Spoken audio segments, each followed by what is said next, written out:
സലാം, ഇവിടെ BJP കേന്ദ്ര സർക്കാർ വികസന പദ്ധതികൾക്കൊന്നും എതിരല്ല. അതുകൊണ്ട് താത്വികമായിട്ട് നിങ്ങൾ ഈ കാര്യങ്ങളുമായിട്ട് മുന്നോട്ട് പോകൂ എന്ന നിലപാട് അവർ സ്വീകരിച്ചിട്ടുണ്ട്. പക്ഷേ അപ്പോഴും രാജ്യത്തെ നിയമത്തിനും ജനങ്ങളുടെ സമാധാനപരമായ ജീവിതത്തിനും അനുസൃതമായിട്ട് മാത്രമേ ഇത്തരം കാര്യങ്ങളിലേക്ക് പോകാവൂ എന്ന നിലപാട് അവർക്കുണ്ട്. അതുകൊണ്ട് കേന്ദ്രം വികസന പദ്ധതികളെ അനുകൂലിക്കുന്നു എന്ന നിലപാടുള്ളപ്പോൾ തന്നെയും ഇവിടെ നിങ്ങൾ നടപ്പാക്കുന്ന നിയമലംഘനം അവർ സമരത്തിലൂടെ ചോദ്യം ചെയ്യുകയാണ്. അതുകൊണ്ട് കേന്ദ്രം ഞങ്ങൾക്ക് അനുകൂലമായി നിൽക്കുന്നില്ലേ എന്ന ജോൺ ബ്രിട്ടാസിന്റെ രാജ്യസഭയിലെ ചോദ്യം നിലനിൽക്കുന്നതല്ല എന്നാണ് ശ്രീ ജയരാജ് കൈമൾ വിശദീകരിക്കുന്നത്.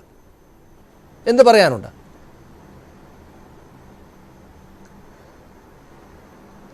ഒന്ന്, ഈ ശുദ്ധ തട്ടിപ്പാണ് BJPയും കോൺഗ്രസും ഇപ്പോൾ ഇക്കാര്യത്തിൽ ചെയ്തുകൊണ്ടിരിക്കുന്നത്. അവർക്കൊരു സംസ്ഥാനത്തിൻ്റെ ഒരു പ്രൊജക്റ്റുമായി ബന്ധപ്പെട്ട അതിൻ്റെ ഒരു നെഗറ്റീവോ പോസിറ്റീവോ ചർച്ച നടത്തി നെഗറ്റീവായ കുറച്ച് വശം മാറ്റി പോസിറ്റീവാക്കി കേരളം മുന്നോട്ട് പോകട്ടെ എന്നൊരു ചിന്തയുടെ ഭാഗമായിട്ടല്ല ഈ നിലപാടും സമരവും വരുന്നത്. അവർ ഇത് തുരങ്കം വെക്കുക എന്ന നിലയിലേക്ക് തന്നെയാണ് വരുന്നത്. ഒന്ന്, BJP പ്രതിനിധി പറയേണ്ടത് എന്തുകൊണ്ടാണ് ഇത്തരമൊരു സ്കീമിലേക്ക് കേരളം ചിന്തിച്ചത്? ഇന്ത്യയിലെ കേന്ദ്ര BJP സർക്കാരിൻ്റെയും റെയിൽവേയുടെയും ഇന്നത്തെ നയം എന്താണ്? 2017 കെ റെയിൽ എന്ന സംവിധാനം കമ്പനി രൂപീകരിക്കുന്നത്. എന്തിൻ്റെ അടിസ്ഥാനത്തിലാണ്?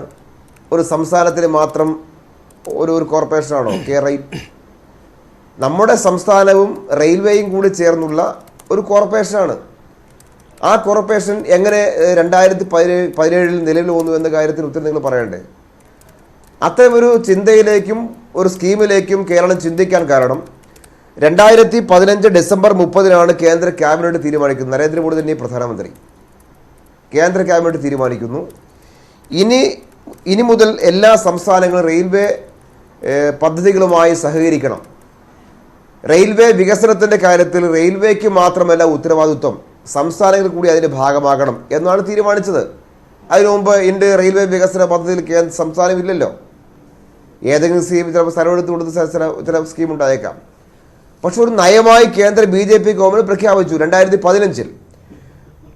അതിനെ തുടർന്നാണ് 2016 സംസ്ഥാനത്തെ ക്യാബിനറ്റ് തീരുമാനിക്കുന്നത് അങ്ങനെ ഒരു കോർപ്പറേഷൻ ഉണ്ടാക്കാം. 2017 ആ കെ റെയിൽ എന്ന കോർപ്പറേഷൻ നിലവിൽ വരുന്നു. അത് 49% റെയിൽവേയുടെ ഓഹരിയും 51% സ്റ്റേറ്റിൻ്റെ ഓഹരിയും കൂടി ചേർത്ത് സംയുക്ത സംരംഭമാണ് കെ റെയിൽ എന്ന സംവിധാനം. ഇത് BJP നിഷേധിക്കുന്നുണ്ടോ? കേന്ദ്ര ഗവൺമെൻറ് നിഷേധിക്കുന്നോ? ഇന്നിപ്പോൾ പാർലമെൻറ്റിൽ ശ്രീ കെ മുരളീധരൻ പറയുന്നൊന്നും മുഖവിലക്കെടുക്കേണ്ട കാര്യമില്ല.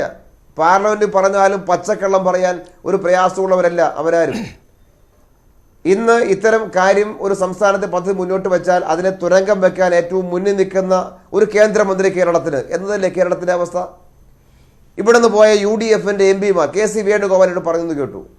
UDFൻ്റെ 18 MPമാർ, അതിൽ ശശി തരൂർ വേണേ ഒന്ന് മാറ്റി നിർത്താം, ബാക്കി മുഴുവൻ പേരും ഈ കേരളത്തിൻ്റെ ഈ സിൽവർ ലൈൻ എന്ന ഒരു സ്വപ്ന പദ്ധതി വേണ്ട എന്ന് പറയാൻ അംഗീകാരം കൊടുക്കാൻ പാടില്ല എന്ന് പറയാൻ വേണ്ടിയല്ലേ പാർലമെന്റിൽ പോകുന്നത്?